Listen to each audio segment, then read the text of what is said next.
Tara guys, samahan nyo ako papuntang Ruas City, Pontevedra. Doon po sa ating dagat. Ayan. So nakikita nyo po, natatanaw nyo po ba yung ano yan? Ng SM. Wow! So bago lang po dito yan sa Ruas City. At talagang napakasariwang hangin po dito sa Ruas City. At talagang gumaganda na po talaga yung ating lugar. Dito yan sa Ruas City. May SM na rin. Pwede na po tayo mag-shopping dyan. O diba? At yung ating flag. O diba? So tara, let's go. Papunta po tayo ng baybay na tinatawag po namin dito po sa dagat. Yan, sa may Panay, Ruas City. So talagang sariwang-sariwa yung ating hangin. Walang ka-traffic.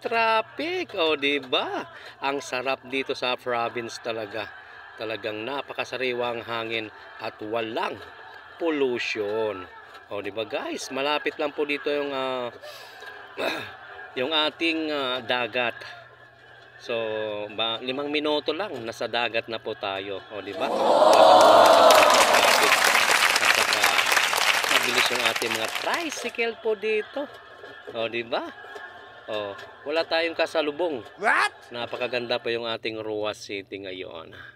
So ayan nakikita nyo ba kung gaano kaganda ang ating Ruas City? O diba?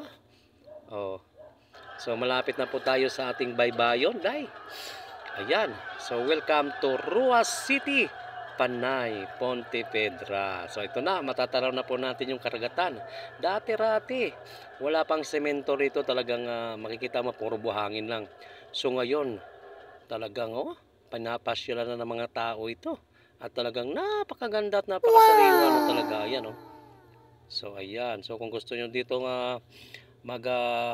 kumain at mag-overnight, pwede. At talagang napakaganda yung dagat na. So nice. Ang sariwa yung ating hangin. Diba guys? Dito lang po yan sa Panay, Pontevedra, Ruas City. Talagang gumanda na talaga siya. Dati-dati wala pa yung mga ganito dito. So ngayon talagang ang sarap mamasyal. At siyempre